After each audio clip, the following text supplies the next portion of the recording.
Ayan na nga mga kawakwak.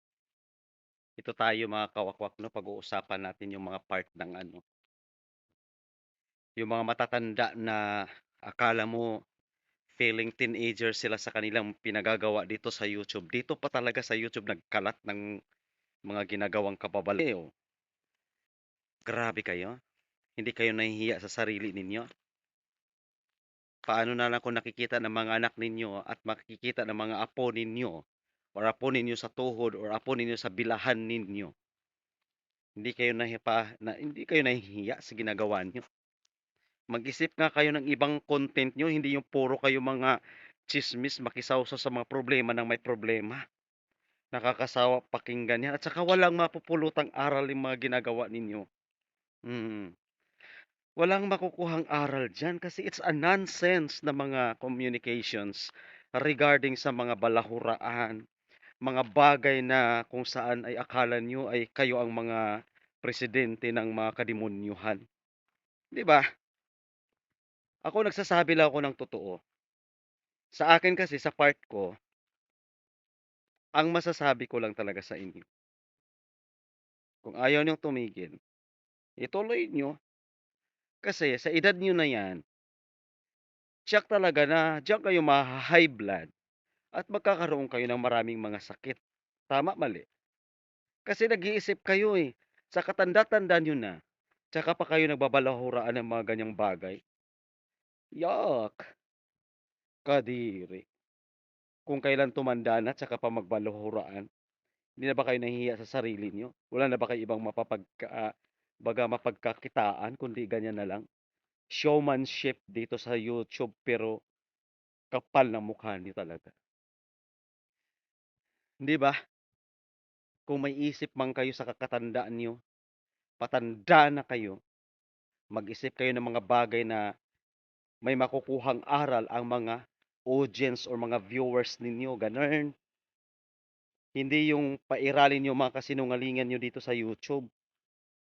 Puro kayo pakitaan ng mga kung ano-ano na lang.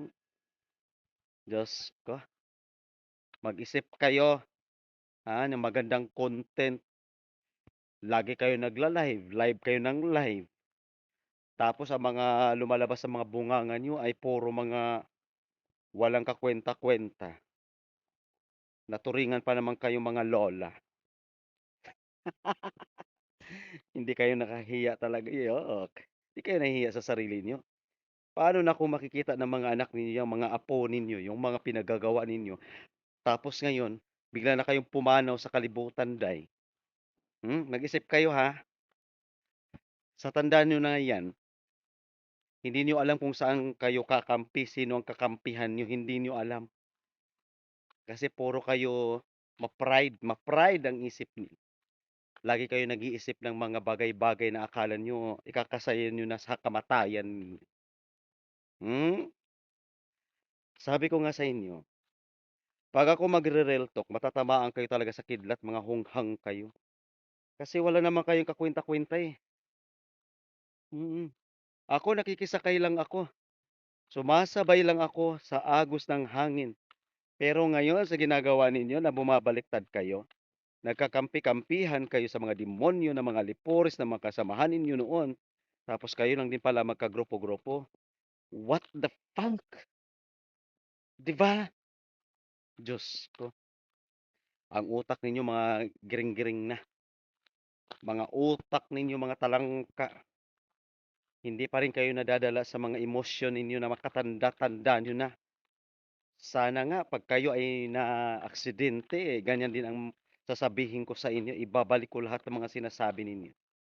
Hmm, sabi ko sa inyo, 'pag kayo naaksidente na ganyan-ganyan ang mga ugali ninyo sa ginagawa ninyo sa akin, tapos ako magsasalita ng mga bagay na hindi kanais-nais, hindi ba? Mag-isip kayo. Huwag kayong ano sa akin kasi ako, nagsasabi lang ako ng katotohanan, mga sinungaling pa itong mga group chat na ito, hindi na lang nahiya. Wala na kayong magawa, kundi pairalin niyo ang inyong mga pride sa sarili. Hoy, tanda, tandaan ninyo ha, mga matanda. Tandaan ninyo 'yan mga matanda, Lahat ng bagay ay may katapusan. Hindi habang buhay tayo ay nabubuhay dito sa mundong ibabaw. Kapal ng mukha ninyo, mamamatay din naman tayong lahat, eh. Pero yung mga pinagagawa ninyo, nakakahiya. Yun lamang po. Bye.